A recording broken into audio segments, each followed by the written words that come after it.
Este documentário é baseado em pesquisas recentes sobre a jornada épica de Lehi e sua família através da Península Árabe até as Américas. Estes são os locais no Oriente Médio onde Lehi provavelmente viajou. O profeta Joseph Smith disse uma vez a seus colegas: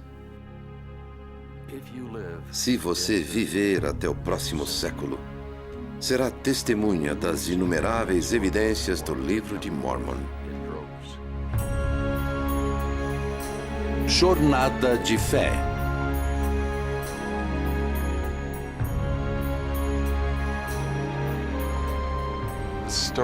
A história da jornada épica de Lehi e Saria se inicia neste lugar em Jerusalém.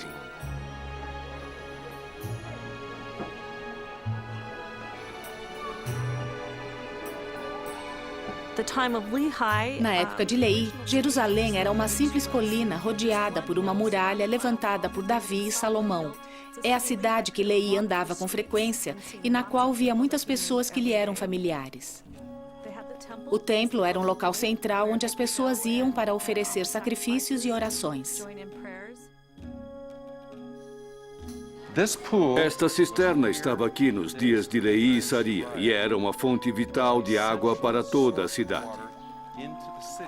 Uma das tarefas de Saria talvez fosse a de recolher água todos os dias para a sua família. Existe uma nascente em Jerusalém, a nascente de Gion, cujas águas passam por um túnel até o poço de Siloé. Lehi e Saria provavelmente conheciam este lugar e o visitavam. Talvez este fosse o lugar onde ela encontrava as pessoas falando sobre o que seu esposo estava fazendo ou dizendo. A família de Lehi era uma família próspera, de várias maneiras.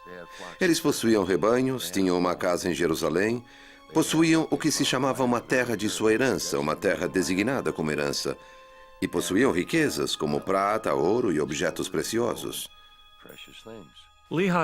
No início do livro de Mormon, vemos que Lehi soube que era da tribo de Manassés. Manassés era uma tribo que formava parte do Reino do Norte, o qual havia sido levado cativo um século antes do início do livro de Mormon. Parece que Lehi e sua família eram forasteiros a essa comunidade e que Labão era provavelmente seu parente. É por isso que ele possuía os registros de José. Eles eram descendentes de José e o registro josefita, que havia sido gravado sobre as placas de bronze, estava na posse de Labão. A posse dos registros era um símbolo de status, assim como o de líder do clã. Labão comandava 50 soldados dentro dos muros de Jerusalém, o que significa que ele era um oficial militar e um comandante de alta posição.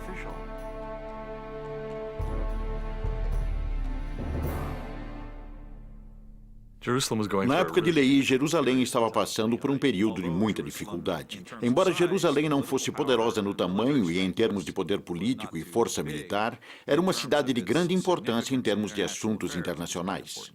O reino de Judá se encontrava no meio de uma disputa política entre não apenas dois, mas três impérios. Egito no sudoeste, o Império da Babilônia em pleno apogeu e o Império da Assíria, que estava enfraquecendo. Assim, havia grupos e facções em Jerusalém que acreditavam que a segurança dependia de sua submissão aos egípcios. Outros acreditavam que deveriam unir-se com Babilônia e outros desejavam afiliar-se com os assírios. O problema político fundamental da Judéia era o de um país pequeno encurralado por superpotências que estavam em guerra entre si e que usavam esse país como campo de batalha. Então você tem essas diferentes facções lutando por uma posição. Jerusalém estava encurralada e era difícil para eles determinar com quem deveriam formar uma aliança. Era uma situação instável, caótica e incerta. Judá estava ameaçada e consciente disso. Só não sabia como reagir. E se eles não tomassem a decisão correta, estariam se arriscando a serem destruídos. E claro, eles tomaram a decisão errada e foram destruídos.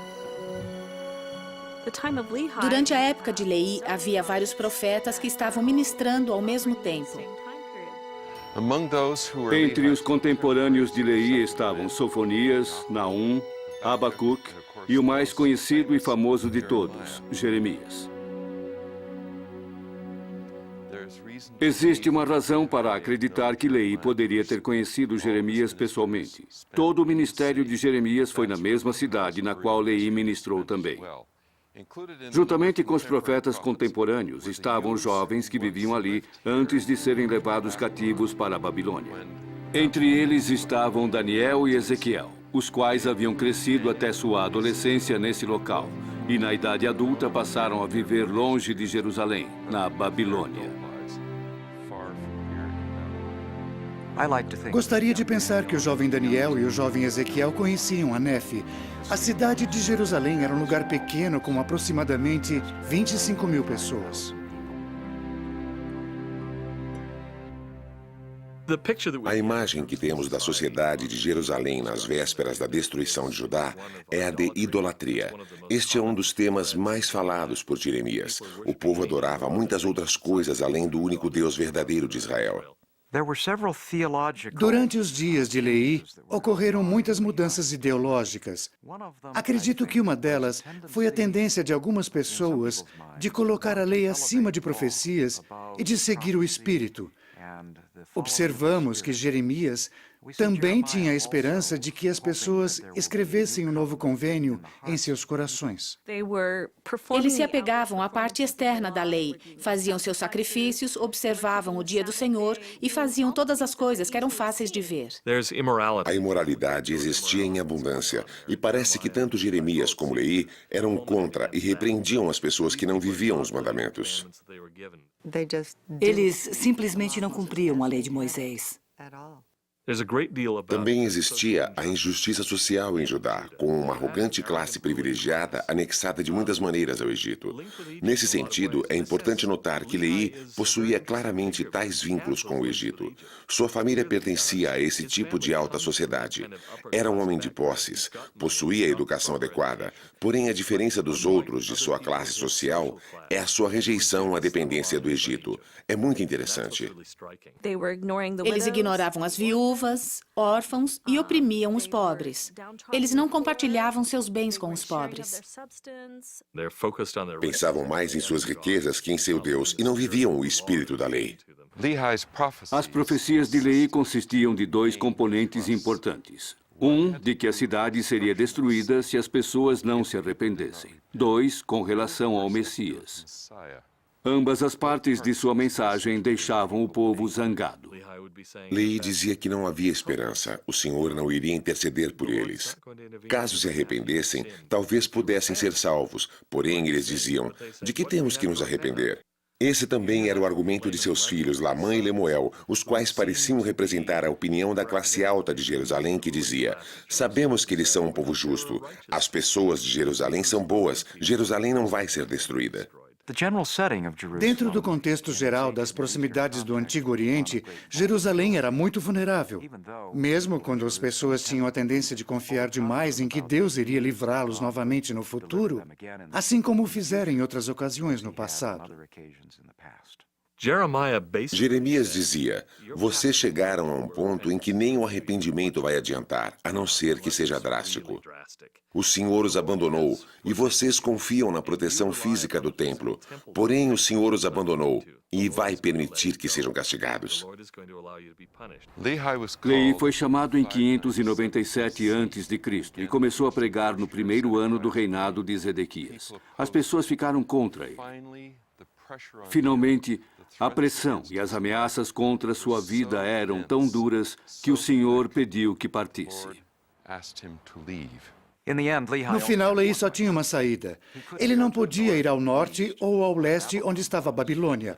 Ao oeste estava o Mediterrâneo e ao sudeste estava o Egito, o qual não havia dado um bom resultado ao profeta Urias, que havia fugido para o Egito antes de ser extraditado de volta a Jerusalém e executado por profetizar contra seus habitantes da mesma maneira como fizera Leí. A única saída era o sul, rumo à Arábia.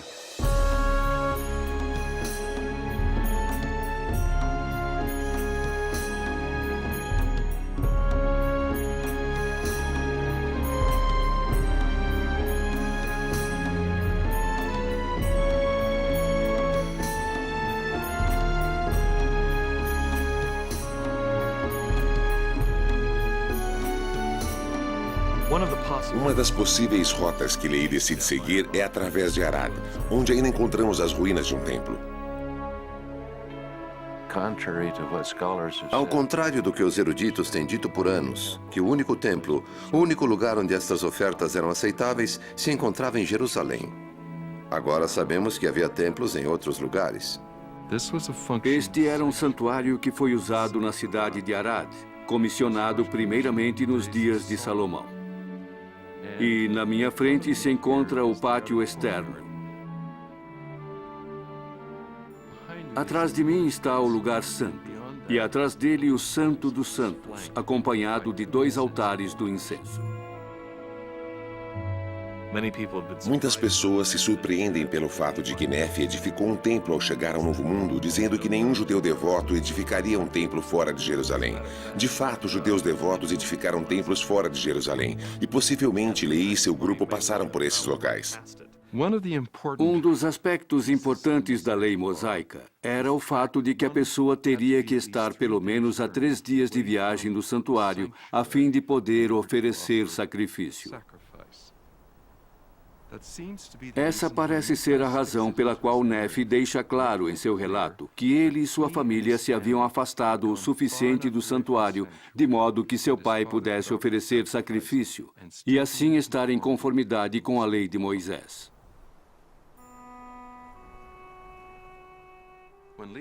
Quando Leí e Saria viajavam em direção ao sul, eles passaram pelas minas de Timna.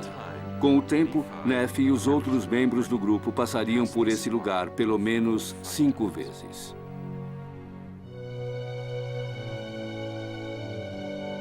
As minas de Timna estão entre as mais antigas do mundo. Sabemos que os egípcios operavam estas minas, os famosos faraós como Ramsés, Sete, Merefta e outros.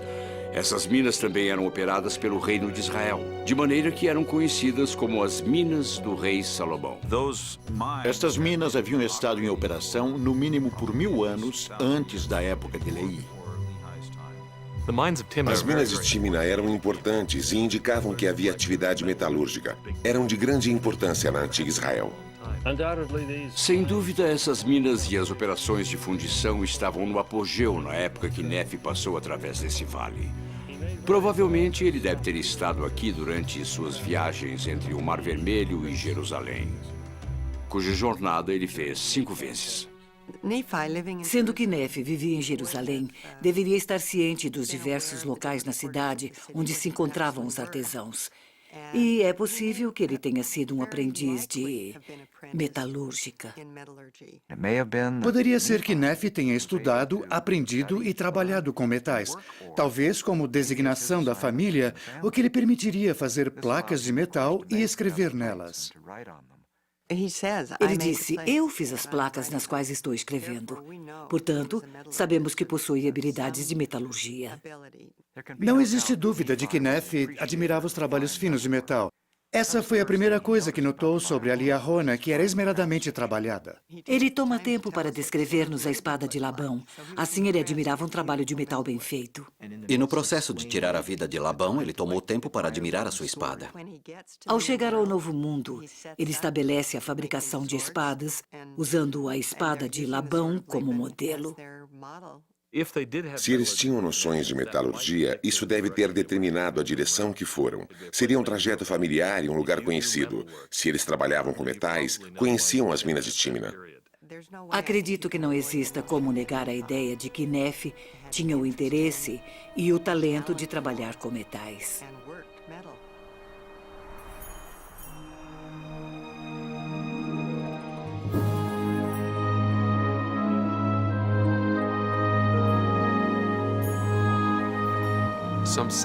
A uns 120 quilômetros ao sul de Acaba, a 3 dias de viagem a pé da cidade, tem um vale ou um desfiladeiro profundo que corta as montanhas de granito que correm ao largo do Golfo de Acaba. E nesse lugar tem um vale cujas paredes possuem uma altura de mais de 600 metros. Embaixo desse vale corre um riacho. Aqueles que ali estiveram em diferentes épocas do ano comprovaram que o riacho tem água durante todo o ano.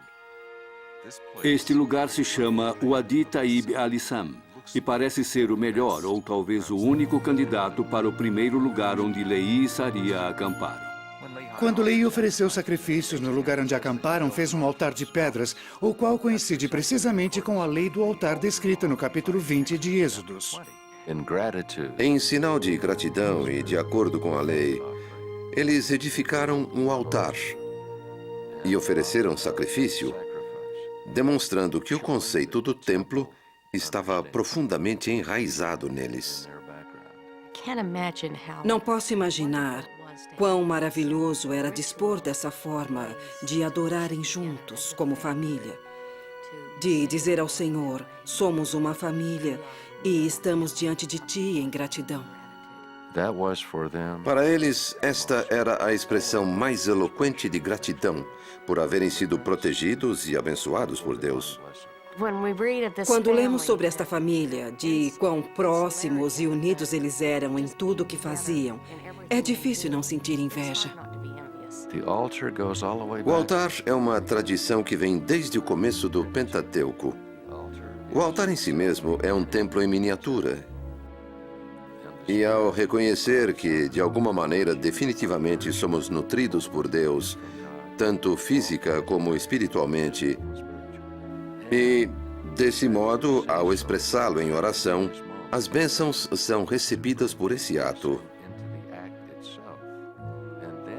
Então, o ato de participar não é simplesmente o de comer, mas sim um banquete que comemora o poder de Deus, o qual é acompanhado por seu Espírito. E isso é um ato sacramental.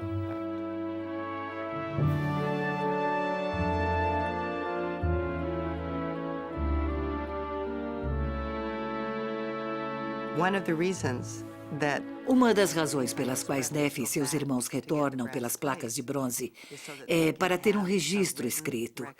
E sabem que não podem ensinar um idioma a seus filhos sem que tenham um registro escrito. Lehi não é somente um profeta desse povo.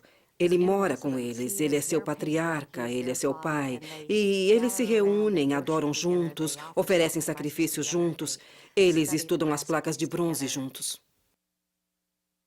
Uma das partes mais emocionantes do livro de Mormon é quando as placas de bronze são entregues a Lehi. Ele as abre e começa a ler. Lehi é a imagem do que as placas de bronze ensinavam sobre os antigos e sobre a família escolhida de Abraão. E esse é o papel de Lehi como patriarca. Ele se emociona quando toma conhecimento de que pode ler sua genealogia ali. Ele pode ler sobre seus antepassados. E, claro, esse era um registro dos Josefitas, porque, afinal de contas, ele era um descendente de José. Devemos sair da Babilônia, ou seja, da confusão, da escuridão e até da idolatria, e deixar para trás qualquer vestígio dela, abandonando-a literalmente. Isso combina com o simbolismo de renascimento, e era isso que estava acontecendo com a família de Lehi e Saria.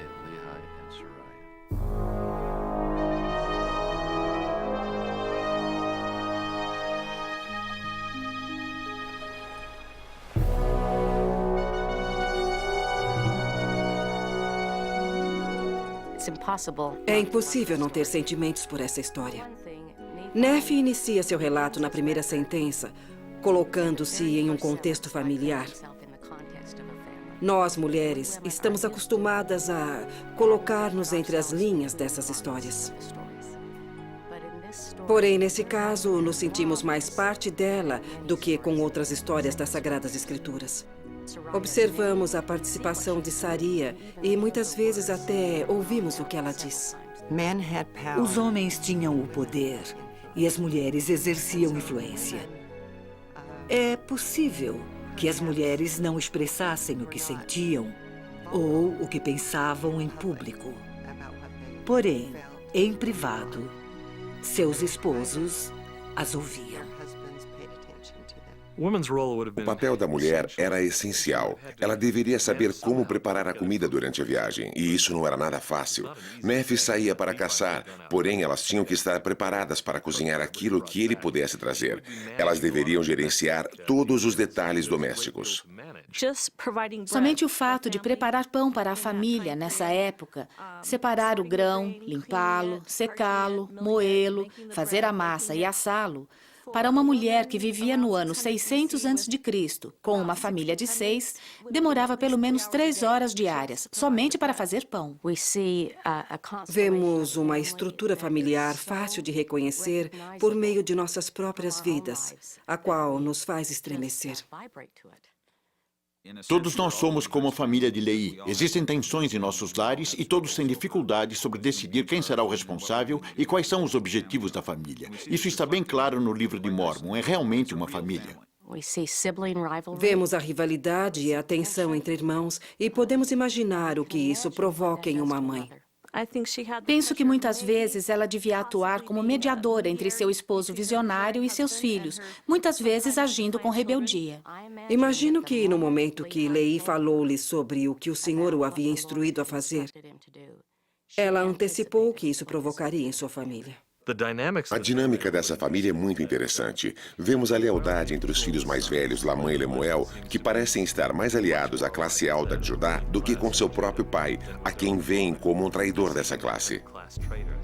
Porém, é também um microcosmo da Judéia como um todo. Podemos perceber nela certas atitudes com respeito às profecias, ao Senhor, às Escrituras, aos templos, etc. Quando eles saíram de Jerusalém, deixaram para trás sua herança. Lamã, por ser o filho primogênito, deveria receber por direito o dobro da porção se tivessem ficado. Não achavam que seria sábio deixar suas posses, que Jerusalém seria destruída ou que houvesse um lugar melhor para ir. Observamos outra característica nas famílias do Oriente Médio, a lealdade ao pai. Lamã e Lemuel não queriam empreender essa jornada. Mesmo quando repreendidos ou recebendo aparições angelicais, eles resistiam à ideia de partir.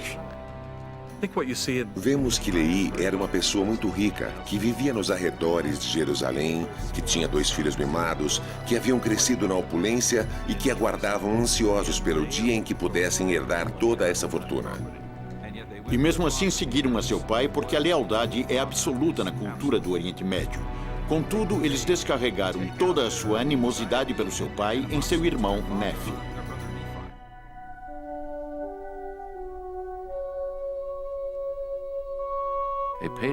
O patriarca não só se preocupa por uma numerosa posteridade, mas como Abraão, deseja que seus descendentes sejam dignos merecedores das bênçãos.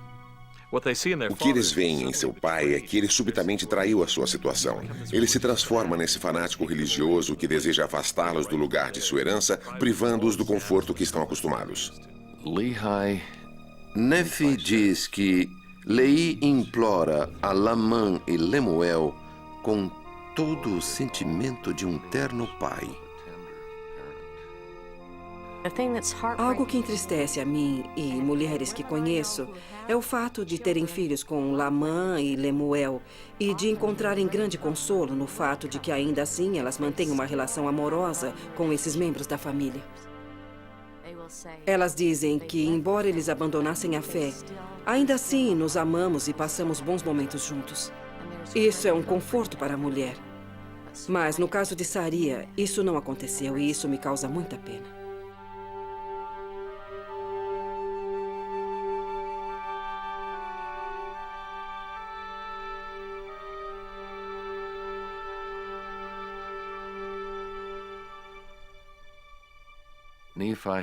O próprio Nefe, que parece ter caráter impecável, reconhece nos próximos capítulos que ele também sofre com sentimentos de fraqueza e indignidade. Você não pode deixar de admirar Nefe por sua coragem, obediência e devoção a Deus. Ele luta por ser digno e receber aprovação divina. Assim, vemos que até Nefe tem seus próprios conflitos interiores. Nefe foi um segundo José. Quero dizer, Nefe era diferente.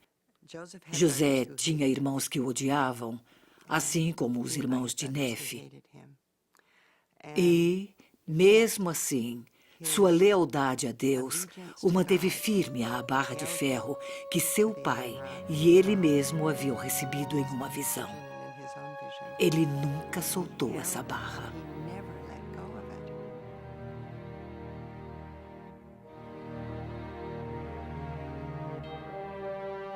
O livro de Mormon começa com uma família, mais precisamente com Lehi e Saria. O dinamismo da família de Lehi era muito interessante no percurso de sua viagem. Por exemplo, lhes é pedido que voltem para buscar Ismael e sua família para que suas filhas pudessem casar-se com os filhos de Lehi. E o casamento é um evento muito significativo para uma família naquela época. Parece engraçado que Laman e Lemuel reclamaram por ter de voltar pelas placas de bronze. Porém, estavam dispostos a retornar por suas esposas. Eu penso em Saria e não posso deixar de imaginar como a vida de uma mulher pode mudar tão drasticamente como a dela. Ela possuía riquezas, muitos parentes e uma rotina de tradições e amigos. E toda a estabilidade que houvesse em Jerusalém. E tudo isso muda por completo durante o período de somente alguns meses. Quero dizer, quando eles voltam para buscar as filhas de Ismael e todos estão casados, subitamente ela tem uma família para ser integrada à sua. Assim, quando seus filhos se casam, novos membros se incorporam à família e Lehi passa a ser o patriarca dessa nova e numerosa família. Em Ezequiel 16, Deus usa o convênio do casamento como uma analogia do relacionamento que criou entre ele e a casa de Israel. Ao analisar essa analogia, podemos ver certos elementos desse sagrado convênio do casamento e como era praticado na antiga Israel. O casamento envolve uma promessa e um convênio, um lavamento com água, unção com azeite, vestir-se com roupas de linho delicadamente bordadas e uma coroa colocada na cabeça da noiva. O grupo de Lehi havia mostrado sua fidelidade aos mandamentos do Senhor. Agora estavam todos juntos, as duas famílias reunidas, prontas para iniciar sua jornada, dependendo um dos outros para sua sobrevivência. Com a ajuda do Senhor, através da liahona, ou pequeno compasso, eles partiram. Nefe relata que eles atravessaram o rio Lamã, o qual se torna uma linha divisória simbólica, sendo que nunca retornariam a seu lar em Jerusalém. Durante os dias de Lehi e Saria, o comércio de incenso já era próspero.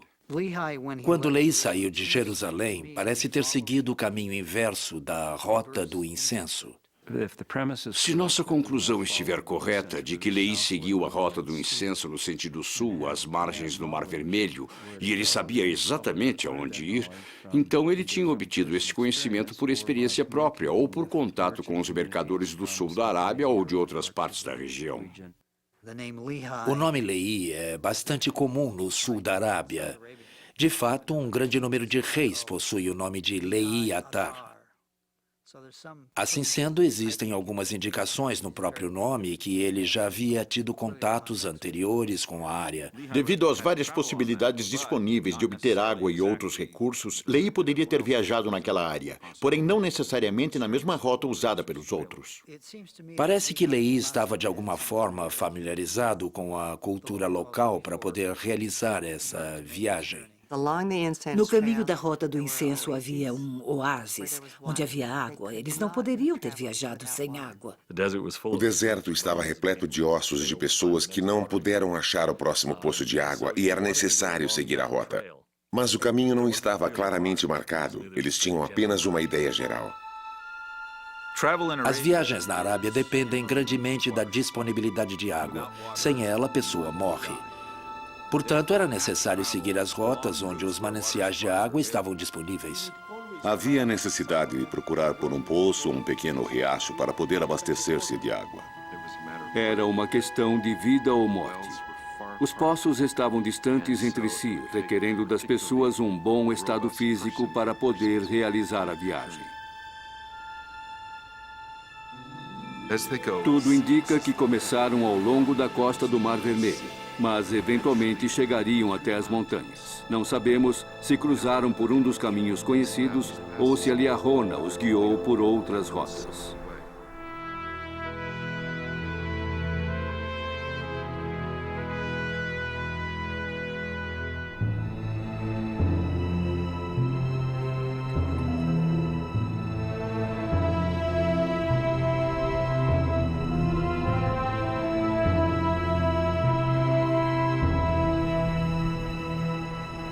O ideal seria que cada família possuísse sua tenda. E à medida que os filhos se casassem, eles teriam a sua própria.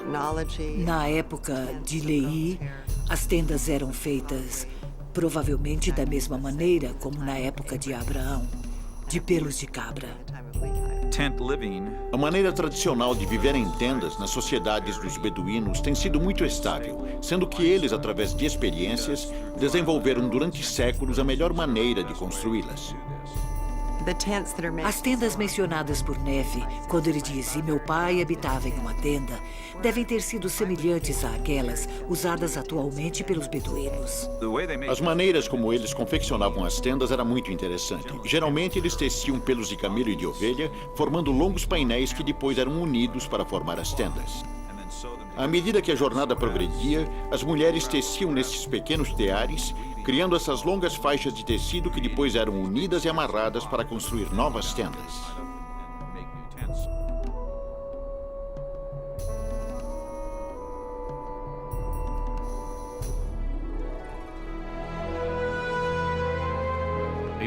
Mesmo que os camelos não sejam mencionados no livro de Mormon, temos quase certeza que foram usados durante a viagem.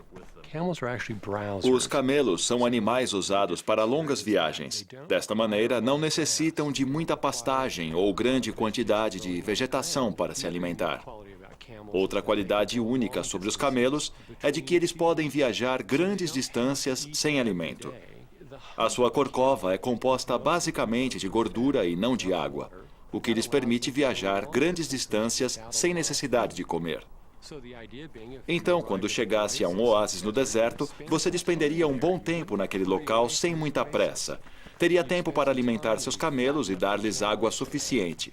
Como viajante, você descansaria o tempo necessário para então empreender uma outra jornada até o próximo oásis. A maioria da comida e da água que Lehi precisava era obtida provavelmente através de seus próprios esforços. Os filhos de Lehi obtinham muito sucesso como caçadores, e talvez as montanhas servissem como esconderijo. Ao longo do caminho, existiam muitos animais, especialmente cabras monteses e ovelhas. E, claro, os árabes comiam camelo, carne de camelo. Uma das mais desalentadoras geografias da Terra é encontrada no interior da Arábia. Lehi e Saria dependiam do Senhor para essa travessia tão difícil.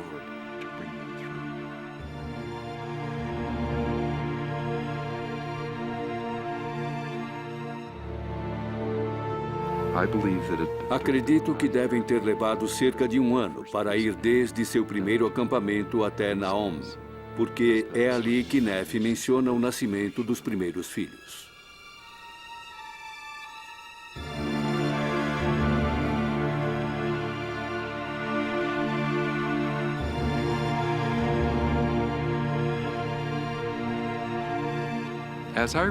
Ao ler o livro de Mormon, eu suspeito que Ismael já esteja doente e fraco de saúde. E esta era uma das razões pelas quais a família parava tanto para descansar, para recobrar as energias e a coragem para prosseguir. Suponho que durante as viagens para comercializar incenso, muitas pessoas morriam devido aos rigores da jornada, que definitivamente não era nada fácil. E quando morriam, eram carregados até o lugar mais próximo. Ismael consegue chegar até esse ponto, mas finalmente ele falece. Em Iêmen, assim como em muitas civilizações antigas, existe muito respeito pelos mortos. Aqui eles enterraram Ismael e lamentaram muito. Uma das razões pelas quais lamentaram foi porque ele era um israelita. E o fato de ser enterrado longe de seu lar era uma grande perda. As sepulturas eram conhecidas ao largo da Rota do Incenso. Estou sentado no cemitério de Naom, que foi descoberto em 1994. As pessoas que morriam ao atravessar por esta área eram trazidas aqui para serem enterradas.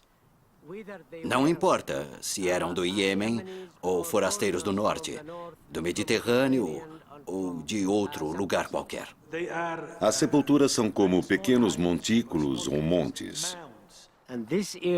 E este lugar de sepultamento pertence à tribo de Naom.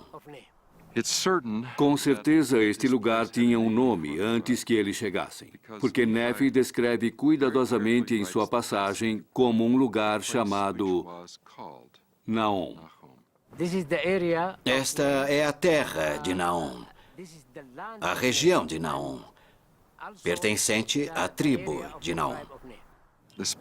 O nome Naom aparece pela primeira vez em 1 Nefi 16, e que tem algo a ver com consolar. Na antiga Arábia do Sul, as letras N, H e M significam cortar pedras, e possivelmente se referem ao tipo de trabalho que as pessoas dessa tribo faziam. Supõe-se que o nome vem da raiz Nahama. O termo Nahama, no antigo idioma do sul da Arábia, significa cortar pedras. Podemos imaginar o que aconteceu quando Leí, Saria e seu grupo ouviram esse nome após a morte de Ismael. Passou a ter um significado especial para eles e o preservaram no texto.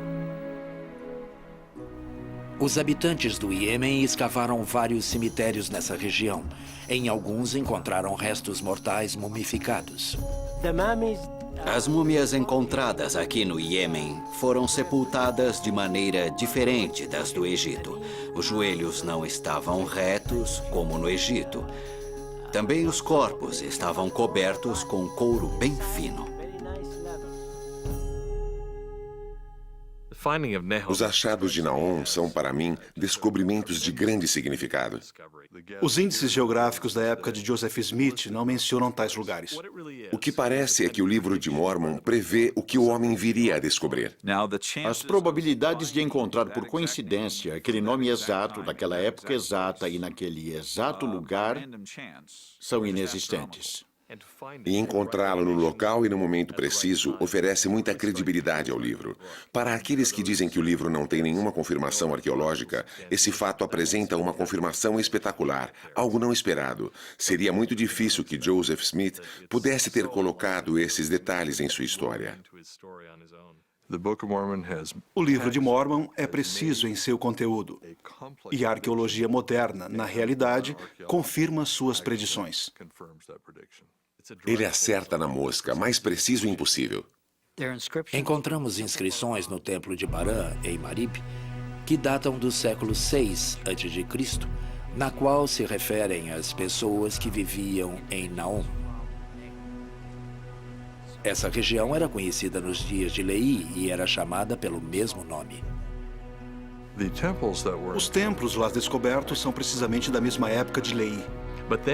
Mas quando foram encontrados altares com referência a Naom, datados de 600 a.C., foi algo espetacular. Foram descobertas também certas ruínas ou remanescentes, incluindo 3 altares, todos contendo a inscrição Naom. Não se poderia pedir uma prova mais exata. O nome fora usado no local e época precisa em que o grupo de Leí talvez tenha passado. As testemunhas nos relatam que Joseph nem mesmo sabia que a cidade de Jerusalém era cercada por muralhas. Se ele não sabia que havia muralhas ao redor de Jerusalém, ele certamente não sabia que existia um lugar chamado Naom, no Iêmen. A ideia que Joseph Smith, por exemplo, era profundo conhecedor da geografia e costumes do deserto da Arábia pré-islâmica parece ridícula e simplesmente fora da realidade. Podemos perguntar, como poderia Joseph Smith ter conhecimento de Naom?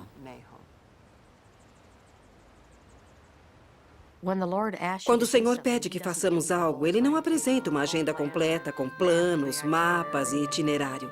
E sim, um passo de cada vez. Quando as filhas de Ismael choraram pela morte de seu pai e o sepultaram em Naom, o fizeram em uma terra desconhecida. Se você tem a disposição de duvidar e agora está naquela situação, você está pagando um grande preço. Não é uma questão de desconforto, pessoas estão morrendo. Com a morte de Ismael, se apresentaram novas situações que eles deveriam enfrentar. Eles poderiam murmurar, reclamar e depois planejar tirar a vida de alguém. Ou, por outro lado, buscar o Senhor por conforto e consolo. Mas sempre existem opções e as pessoas têm a liberdade de decidir como reagir. E depois disso, foi-lhes pedido que enterrassem a seu pai e continuassem a jornada. Algo muito triste.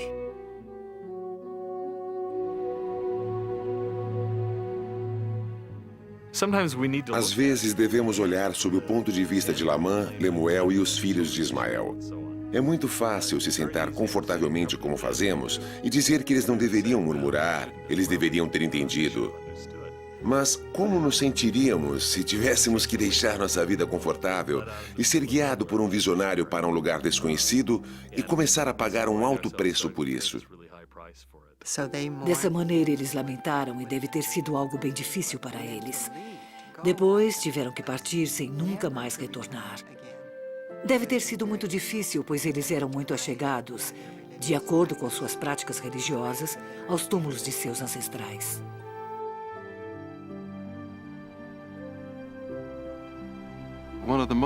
Uma das observações geográficas mais interessantes feitas por Neff no seu relato da viagem por essa parte do mundo tem a ver com o nome Naom, mas também com o fato de virarem para o leste. A referência de virar para o leste parece nos indicar que, primeiro, sua família estava viajando junto à rota do incenso, e, segundo, ele tinha conhecimento dessa nova rota. Se a família viajasse da região de Naom na direção leste, eles chegariam a Marib. Todos os caminhos levavam a esse lugar. Eles também chegariam nessa grande cidade.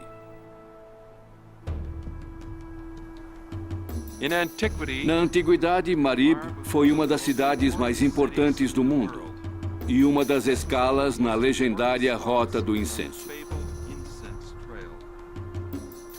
Marib foi também a sede de um dos templos mais famosos conhecido do Antigo Mundo, chamado Maram Bilquis, nomeado em honra à famosa rainha de Sabá.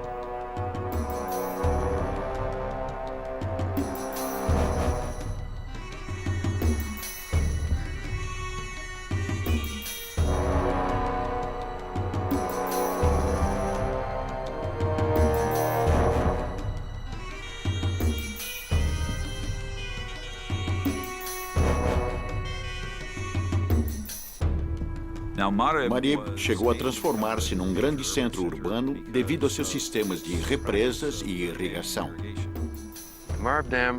A represa de Marib é um dos monumentos mais famosos do mundo. Algumas pessoas pensaram ser a 8ª maravilha do mundo. Sua natureza verdejante abastecia a população local, tornando-se uma parada importante para todo o tráfego naquela parte do mundo. A pergunta é se Lehi teria passado por Marib, o qual era um centro urbano muito importante naquela época. É interessante porque o relato no livro de Mormon não faz tal indicação. Já que estavam tão longe de Jerusalém, eles pensaram que estariam seguros da situação política de Jerusalém. Eles não teriam medo de se misturar com as pessoas daquele lugar. De fato, essa seria uma boa ideia. Assim, acredito que eles foram a essas cidades em busca de provisões. Penso que, devido à grande população dessa área, teria sido muito difícil passar por essa região sem ter encontrado outras pessoas. Acredito que eles devem ter encontrado algumas pessoas que viviam em Marib. O que Lehi e Saria teriam encontrado ao passarem por aqui? Talvez a represa ainda não estivesse completamente terminada. E talvez o suficiente para que essa área de Marib fosse verdejante, semelhante ao sonho de Lehi, no qual ele se encontra num campo com a árvore.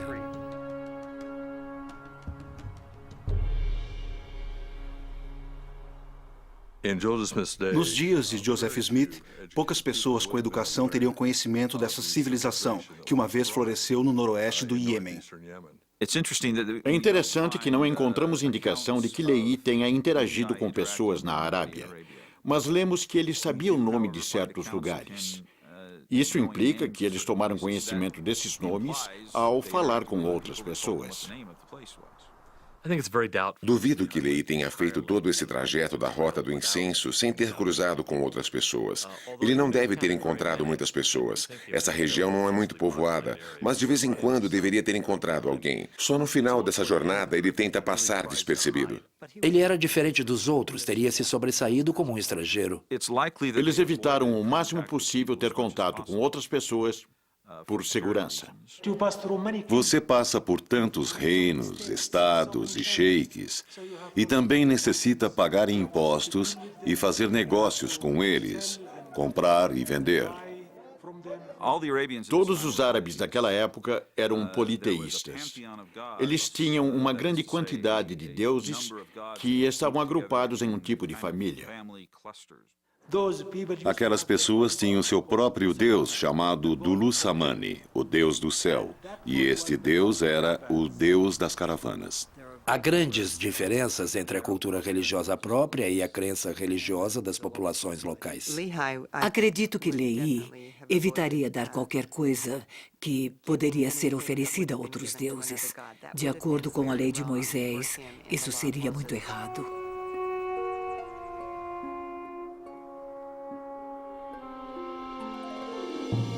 Quando a família deixa a área de Marib, eles poderiam ir diretamente na direção leste. Mas seria muito árduo ir tão longe sem água. Acredito que eles foram para o sul na direção de Timna. Este é o portão da cidade de Timna. Aqui está o templo de Timna,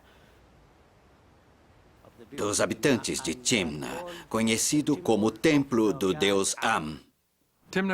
Timna foi a capital do reino de Catabanian.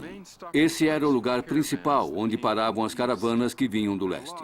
Existiam leis que governavam a entrada na cidade, e essas leis estavam escritas nas laterais da entrada à cidade.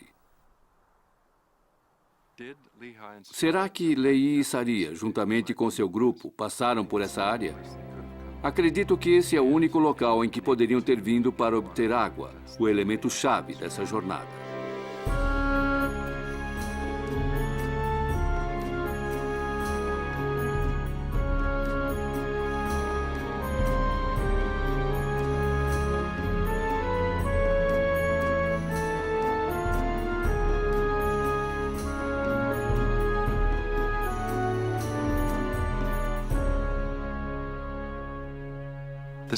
Aqui está Shabwa.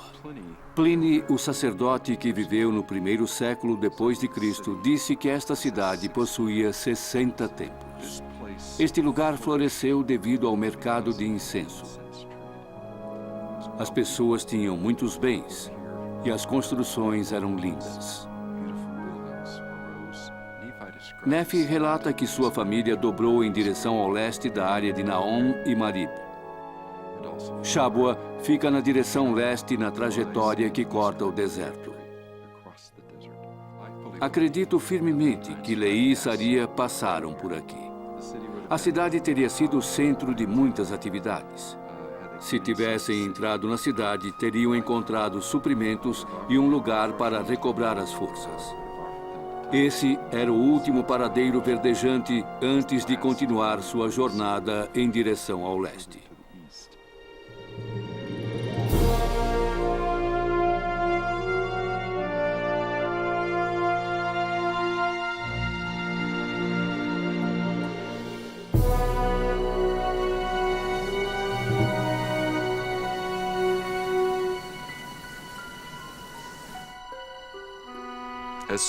Ao saírem de Shabwa, eles também deixam para trás a segurança.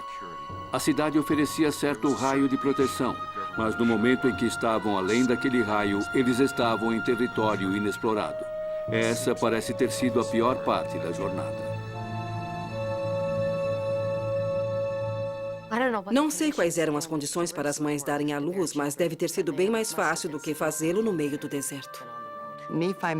Nefi menciona como as mulheres eram corajosas e maravilhosas, como podiam amamentar os seus bebês, como podiam caminhar com energia sem nunca murmurar. Isso não parece normal, visto que estavam entrando na parte mais difícil da jornada. Nefi paga tributo em homenagem a essas mulheres tão corajosas. Quando eles mencionam que as suas mulheres foram fortalecidas, eu penso, graças aos céus, elas poderiam ter morrido. Mal posso imaginar esse tipo de vida.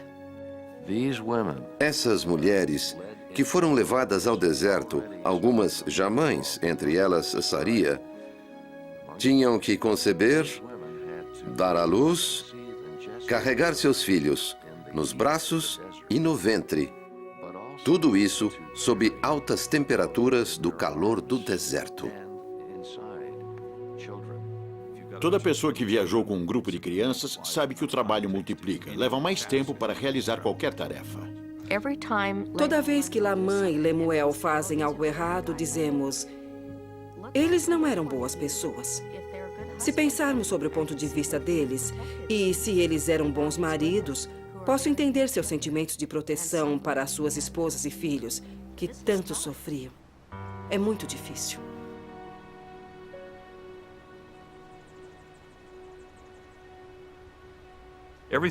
Todas as possessões que Leí e seu grupo possuíam deveria ter grande valor para qualquer pessoa que vivia numa região tão remota e onde não havia lei.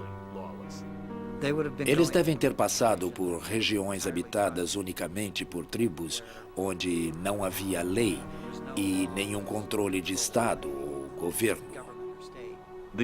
Essas tribos viviam em constante estado de guerra entre si. As batalhas não eram contínuas, mas podia acontecer a qualquer momento. Se você não pertencia a nenhuma tribo, era considerado como um intruso e não tinha nenhum aliado para defendê-lo. Ninguém estava do seu lado para ajudar. Além disso, eles tinham camelos, bens, mulheres, tudo o que os outros queriam. E estando num grupo relativamente pequeno, a situação era muito insegura. Um pequeno grupo como esse poderia estar sujeito a ser assaltado e levado como escravo. Eles tinham costumes religiosos diferentes aos daquele lugar e seriam considerados estrangeiros sem nenhum direito ou proteção. Uma das coisas que mantinha a ordem era a capacidade de se vingar se alguém fizesse algo contra eles. Mas Leí não representava nenhuma tribo, assim não tinha ninguém para vingar a sua morte, roubo ou qualquer outra coisa. Ele estava totalmente vulnerável. Sendo que viajavam sem proteção por um vasto lugar, naquele momento o Senhor determinou que não chamassem a atenção de outras pessoas. Deveriam passar por aquele local da forma mais inadvertida possível. Nem mesmo podiam acender fogo. O que teremos para comer hoje? Resposta: carne crua. Quando Nefi explica do orgulho que tinha de todos os que viajaram, especialmente das mulheres, ele indica que comiam carne crua e de que se tornou doce para eles. Doce para eles. Somente Deus poderia ter feito tal coisa. A Liahona se transforma em seu guia. Eles deixaram a rota do incenso e entraram numa área conhecida como a Área Desolada. Eles entram numa região na qual qualquer pessoa em seu juízo perfeito não se atreveria a entrar. O deserto da Arábia é um lugar inóspito, no qual ninguém poderia sobreviver sem água por mais de 4 ou 5 horas.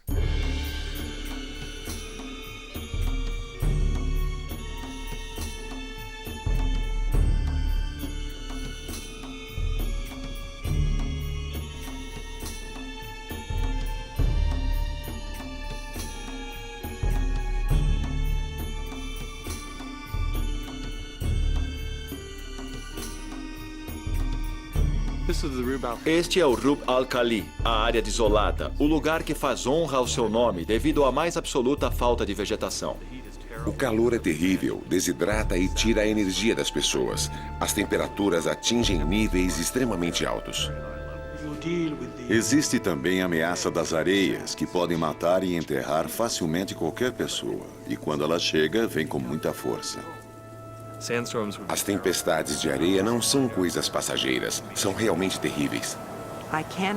Não posso imaginar nada que pudesse ser mais estressante do que proteger-me usando um camelo, com o rosto coberto, esperando que a tempestade passasse.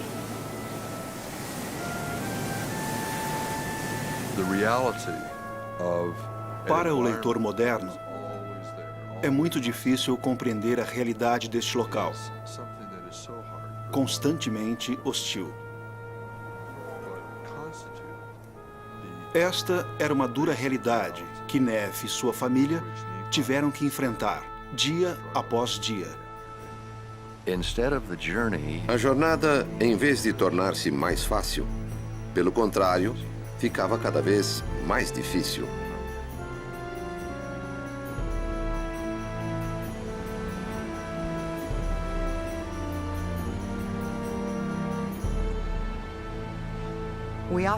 Costumamos dizer que a parte mais escura da noite é um pouco antes do amanhecer e que as mais ricas bênçãos chegam depois das mais duras provações. E isto foi o que realmente aconteceu. Foi provavelmente nesse momento em que o caráter de Neff, Sam, Jacó, José, Leí e Saria foram polidos.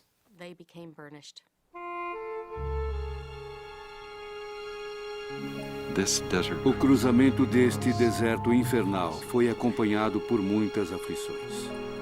Creio que este foi o lugar que colocou em prova a determinação de sua alma de estar ou não ao lado do Senhor.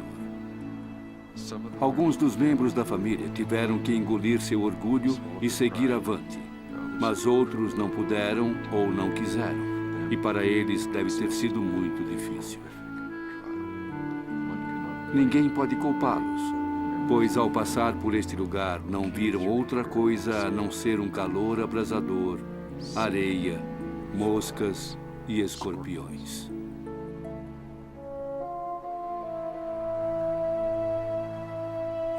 Por outro lado, aqueles que passaram pela prova, Deus lhes havia preservado e moldado para que pudessem ser um outro povo de Deus.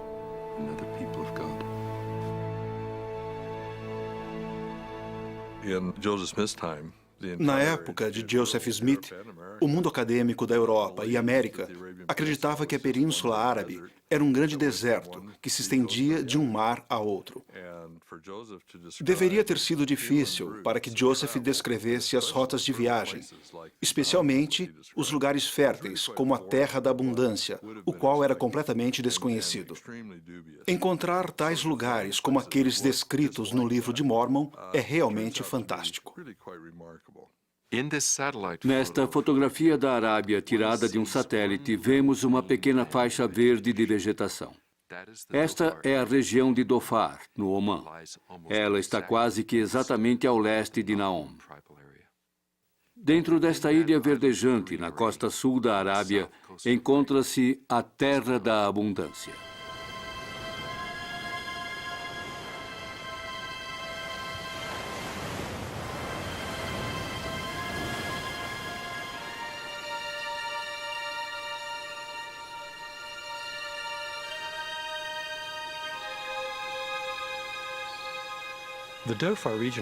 A região de Dhofar, ao sul de Omã, é a única em toda a Península Árabe, tratando-se de uma floresta tropical. Uma característica singular desta parte da Arábia são as chuvas que chegam durante o verão. Fora desta costa, existe uma corrente de água bastante fria, que chega até a superfície. Os ventos do furacão provenientes do Oceano Índico trazem consigo uma grande quantidade de água. Assim, quando chegam à costa, as nuvens estão carregadas de água e são muito densas. Desta maneira, não atingem grandes alturas e aumentam de intensidade e derramam suas águas nesta extensão da costa. Ao encontrar as montanhas, as nuvens não podem ultrapassá-las devido à corrente quente que sopra do interior, o Rub al-Khali do deserto. Assim que as nuvens são bloqueadas e ficam presas contra essas montanhas, as nuvens descarregam toda a sua água. Em contraste com toda esta área verdejante destas colinas, a poucos quilômetros do outro lado está o deserto e mais adiante está Rub al-Khali, a parte mais seca do deserto. Esse lugar está totalmente ilhado entre o deserto e o oceano. Não há nada que se compare de oeste até o leste. É realmente uma ilha de vegetação tropical única em toda a Península Árabe. Quando alguém olha da costa sul de Omã, nessa região de Dhofar, existem muitos poucos lugares que se pode considerar com abundância. Existem somente 2 outros lugares com essas características. No extremo leste de Dhofar está Khor Hori. E ao extremo oeste está Wadi Saig. Aqui está Khor Hori, que leva seu nome devido à baía que vemos atrás de mim, que é conhecida como Khor nessa parte do mundo. É um lugar muito atraente por muitas razões. Primeiro, existe um porto de águas profundas, onde poderia se construir um barco longe dos ventos e das tempestades. Na minha mente, entre essas 2 possibilidades, a área de Wadi Saig se ajusta mais à descrição de Nefi sobre a abundância do que Khor Hori. A área de Wadi é um lugar onde o rio proveniente da costa passa pelas montanhas. Quando se passa pela área de Wadi, que é totalmente desolada, onde os rochedos são mais visíveis que a vegetação, podemos observar uma linha que separa a parte desolada da parte verdejante. Eles devem ter visto florestas verdes que cobriam as colinas como um manto e as montanhas que rodeavam a costa. Esta vista deve ter sido assombrosa para alguém que havia passado 8 anos naquela área desolada na Península Árabe. Ao entrar em uma floresta tropical, deve ter sido uma experiência incrível.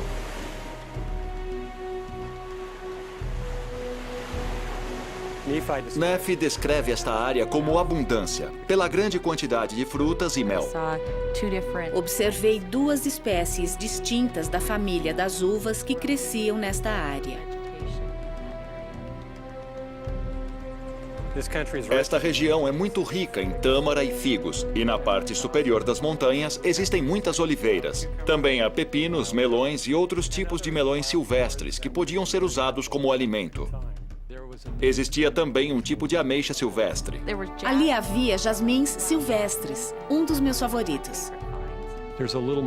Existe uma vegetação que é muito comum na região de Dhofar, e esta é a comida favorita dos javalis. Eles são deliciosos, têm gosto de ervilha.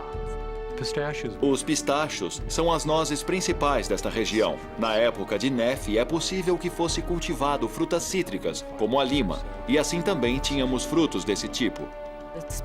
A diversidade de espécies é incrível nesta região. Existe uma grande variedade de frutas que pode haver sido encontrado naqueles tempos. Na água fria que chegava até a costa, era encontrada uma grande quantidade de mariscos. Nas montanhas escarpadas e nos precipícios, havia grandes quantidades de abelhas. As abelhas faziam suas colmeias nas cavidades dos precipícios. Ao estudar a vegetação, tudo parece indicar a presença de pólen de abelha. Para produzir mel, são requeridas plantas que dependam das abelhas para fazer a polinização. Havia muitas espécies que produziam grandes quantidades de pólen e também grandes quantidades de néctar. A abundância de flores silvestres neste lugar resultava na produção de muito mel, e as pessoas desciam pelos precipícios com cordas para recolherem o mel nas cavernas. A descrição feita por Nefi a respeito da abundância de mel e da riqueza da terra é exata.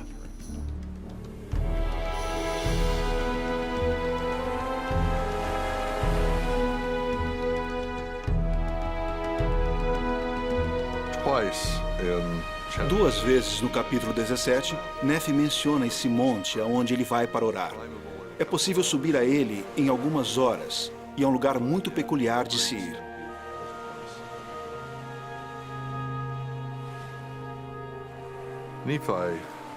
Nefi nos conta das dificuldades que ele tinha com seus irmãos maiores, indicando que eles tentaram matá-lo e lançá-lo ao mar. Ali, seguramente, havia rochedos e uma corrente forte que fazia dele um lugar propício para matar alguém. Esses precipícios medem aproximadamente uns 70 metros e são habitáveis na parte superior. Assim, poderia ter sido o lugar onde Nefi e seus irmãos discutiram.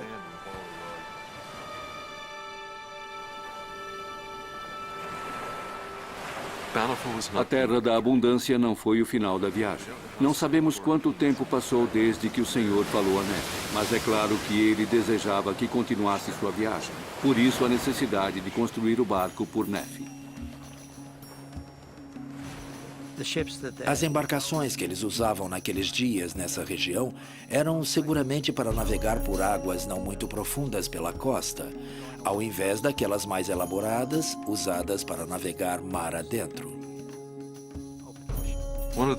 Um dos indicadores mais claros de navegação marítima na costa sul da Arábia encontra-se gravado em cavernas. Não acreditamos que os escritos antigos e os desenhos em embarcações tenham mais que 2.500 anos. Essas imagens foram pintadas aqui há 2.500 anos. Devemos recordar que nos templos de Nefi, a maior parte do comércio era realizada pelo mar. Sabemos que o Senhor mostrou a Nefi como construir o barco, mas talvez Nefi tinha um conhecimento prévio ao ter observado a construção de barcos ao longo da costa de Israel, ou talvez de barcos que navegavam pelo Mar Vermelho. Talvez Nefi viu o tipo de embarcações que eram usados, mas obviamente construiu um barco diferente. Devemos reconhecer que Nefi tinha algum conhecimento sobre a construção de barcos. Ele deve ter visto a construção de barcos em suas viagens. Sempre me chamou a atenção a declaração de Nefi que não construiu seu barco à maneira dos homens. Ele deve ter visto a construção de embarcações. O barco, desde o ponto de vista tecnológico, era o mais avançado que o homem poderia construir nessa época ou em qualquer outra época ao longo da história. Deve ter sido um grande empreendimento para Nefi.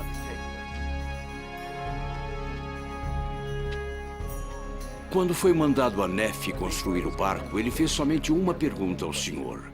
Onde posso encontrar os metais para fabricar as ferramentas para executar o trabalho? Não existem depósitos consideráveis de metal na região de Dhofar, em Oman. Não há nada documentado sobre a existência de cobre ou outros minerais ao longo da costa sul da Arábia. Nefi deve ter recebido direção divina para saber onde encontrá-los. Existem somente 2 lugares ao longo da costa onde se pode encontrar um pouco de ferro. Esta área onde estamos e outra pequena em Wadi Saig. Parece que Nefi sabia o que fazer com o mineral assim que ele o encontrou. Encontramos veios de ferro brotando na superfície da terra e através das rochas. Assim, não deve ter sido muito difícil para extraí-lo. Este depósito tem a particularidade de vir de uma grande profundidade e estar exposto à superfície. O mais interessante é que na sua composição se pode achar uma mistura muito suave de ferro com um pouco de água e também um pouco de carbonato de ferro. É interessante porque, ao encontrar esses 2 elementos na mesma rocha, se obtém um metal muito mais fácil de fundir. Perto da superfície, o carbonato de ferro forma óxido de ferro, sendo este o mineral mais desejado. Nunca encontrei em nenhuma parte do mundo um mineral de ferro como este. O Senhor fez todo o possível para que fosse fácil de usá-lo. A única coisa que tiveram que fazer foi extraí-lo com as mãos e utilizá-lo. Este mineral é muito concentrado, sendo não apenas fácil para Nefi encontrá-lo e extraí-lo, como também deve ter sido muito simples usá-lo na fabricação de ferramentas. Em apenas alguns minutos, se poderia juntar o mineral necessário para fabricar muitas ferramentas. A fabricação de ferramentas de ferro simplesmente requeria o aquecimento e depois forjá-lo com um martelo para dar o formato desejado.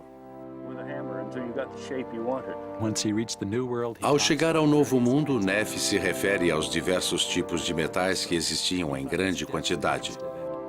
É óbvio que estava muito interessado na geologia, metalurgia e na fabricação. Parecia ser muito habilidoso.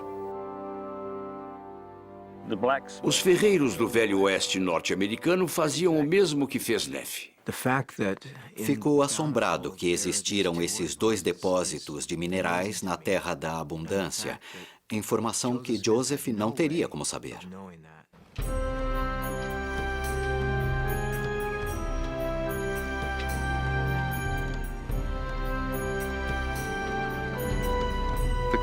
Com certeza surge a pergunta com respeito à madeira para construir barcos transoceânicos. A madeira deveria ser forte. No relato mencionado por Neff sobre as madeiras empregadas, diz que ele foi buscá-las, indicando que se dirigiram aos bosques que rodeavam aquele lugar para selecionar a madeira para construir o barco. Nesta região existem árvores únicas. Elas são altas com o tronco reto, conhecidas como árvore guarda-chuva.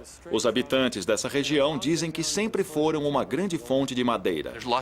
Aqui crescem muitos tipos de acácias, que é uma madeira muito forte, ideal para a estrutura de barcos.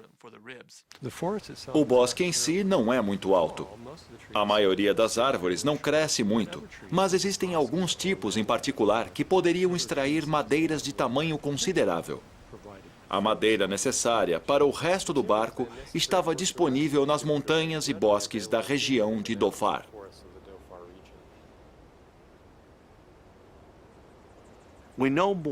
Sabemos mais sobre como não era o barco de Neff do que como ele era, pois ele menciona que não foi feito à maneira do homem. O que significa isso? Queria dizer ele com essa declaração que não copiar a forma de construir barcos do Egito, Grécia ou Arábia? Existe uma indicação muito clara no capítulo 17 de 1º Nefe, no qual recebeu uma visão do seu barco. Claro que Nefe tinha a vantagem de haver recebido as instruções do Senhor, com certeza o desenho geral e talvez suas técnicas de construção. O que levou as embarcações de Colombo através do Atlântico foram os seus cascos profundos e altos. O casco profundo e alto requeria que fosse construído primeiro o esqueleto, o que não era feito nos tempos de Nefe.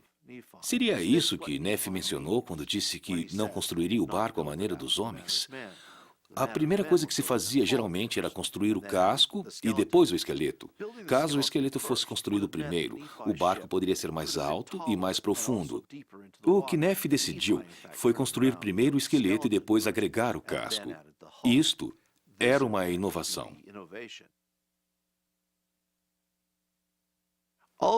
Todos os barcos dessa região, naquela época, contavam com um sistema de timão simples ou duplo, o qual operava pelo costado inferior do barco até a popa.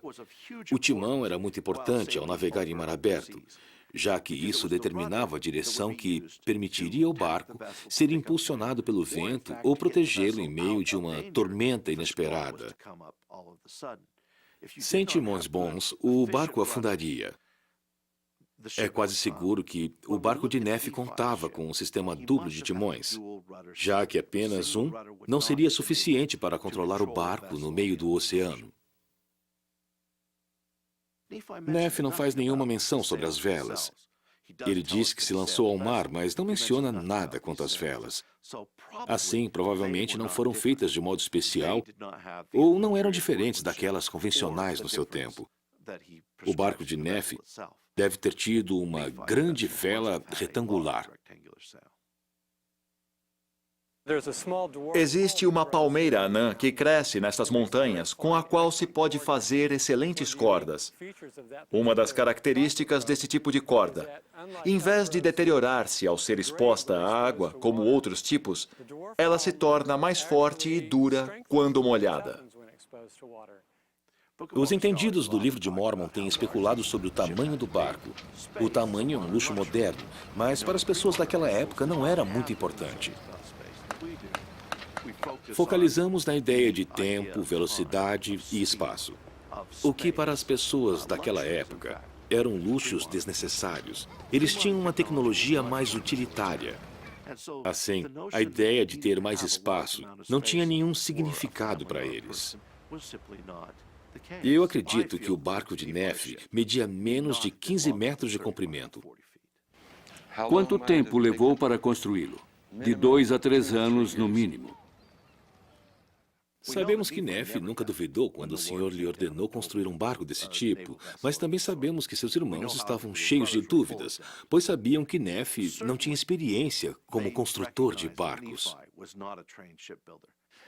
Uma vez construído o barco, todos estavam impressionados, incluindo aqueles que não haviam querido ajudar Neff. Sabemos que no final, Laman ficou admirado e felicitou seu irmão pelo bom trabalho na construção do barco, o que indica que este deve ter tido uma aparência magnífica.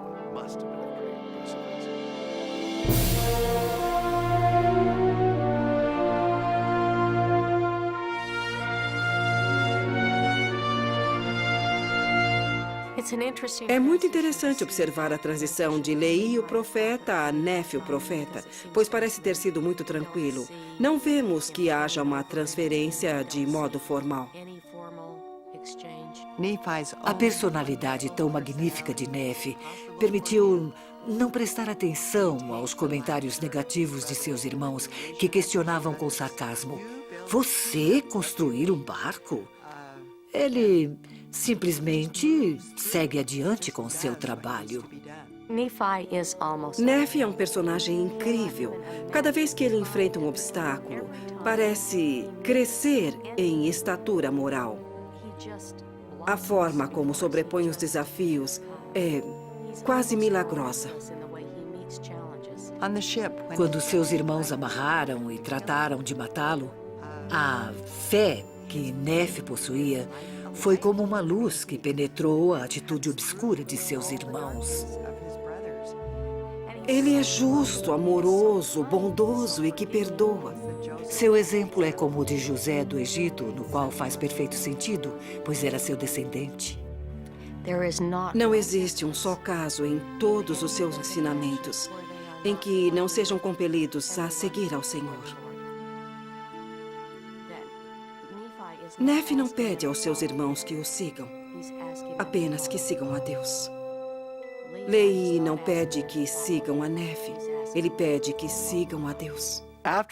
Depois de saírem do assombro de que Nefi havia podido construir um meio de navegação tão avançado e com tão pouco conhecimento, o chamam para ser capitão do barco. Não existe outro remédio a não ser pedir-lhe que dirija o barco. Nenhuma outra pessoa no grupo sabia como navegar no oceano. Nefi sabia. O valor de Nefi é impressionante. Seu conhecimento dessas coisas chega a ser vital e, com certeza, divinamente inspirado.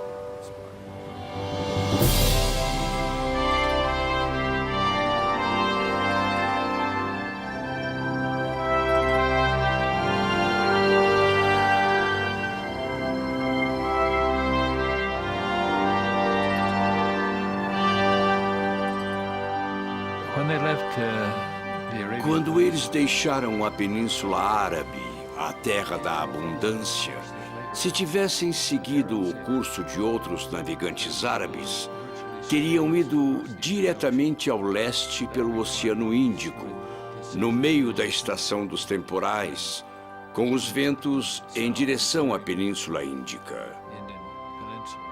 Sem dúvida, Nefi se manteve perto da costa. Isso não era só tradição entre os navegantes, mas faziam isso por razões de segurança e com o fim de se reabastecer. Chegaram até um estreito perto do Sri Lanka e continuaram até a parte oriental do Oceano Índico, até a Tailândia e a Península da Malásia. O problema maior que devem ter enfrentado foi a falta de água. Será que fizeram alguma escala em sua viagem? Sim. Seguramente foram até a terra para obter água e deixar que as crianças corressem na areia. É provável que tenham pescado em alto mar, O peixe é um alimento muito nutritivo, que contém muita água. Talvez tenham obtido água através das tempestades tropicais, mas isso não era muito confiável. Os barcos não se moviam com muita rapidez e era necessário que se reabastecessem. Velocidade e duração de uma viagem são conceitos modernos. Nefe não tinha pressa e nada o pressionava. É possível que a viagem tenha durado muito tempo. A distância era grande e, devido a irem costeando, em vez de viajar em linha reta, a distância ficava mais longa. Mas não havia necessidade de acelerar. O lugar onde os ventos do ocidente causado pelo El Niño levavam era geralmente ao sul do Equador. O Havaí está muito ao norte. Fiji e a Nova Caledônia um pouco mais ao sul, com boas possibilidades. Depois, até o sul da Polinésia, as Ilhas Cook, Tahiti e outras aos arredores são possibilidades. Depois, eles se lançam em direção ao Novo Mundo. Essa deve ter sido a parte mais aterradora. É nesse momento que aparece o valor e a arte da navegação. Não existe aonde refugiar-se.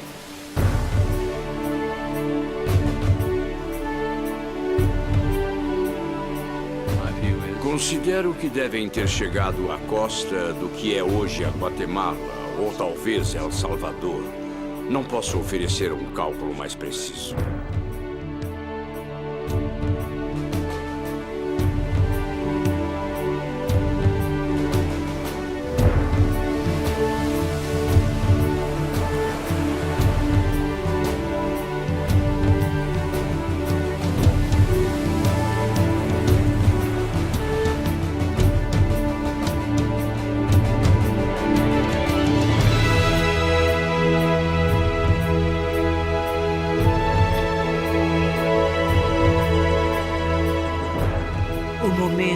Chegada deve ter sido indescritível. Sabiam que podiam edificar templos e que podiam se estabelecer neste lugar e viver a lei de Moisés muito melhor do que as pessoas do Antigo Testamento jamais chegaram a fazê-lo. Ali poderiam receber o Salvador do mundo. Todos nós que possuímos o livro de Mormon estamos endividados com Lehi, Saria e sua posteridade.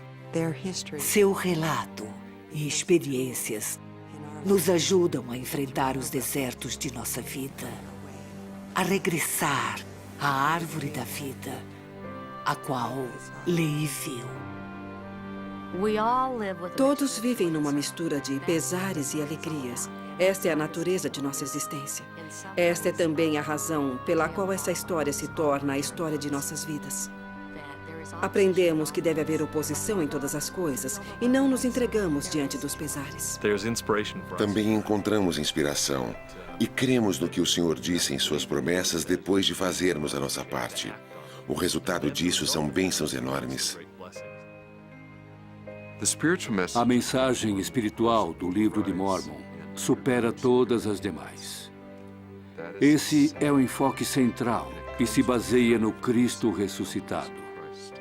O Senhor é a força que rege a totalidade deste registro.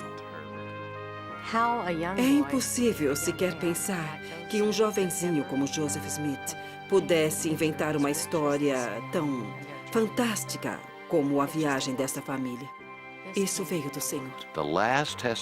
O último testemunho como um ser mortal, ele deu aos guardas na cadeia de Carthage. E do que testificou? Do livro de Mormon.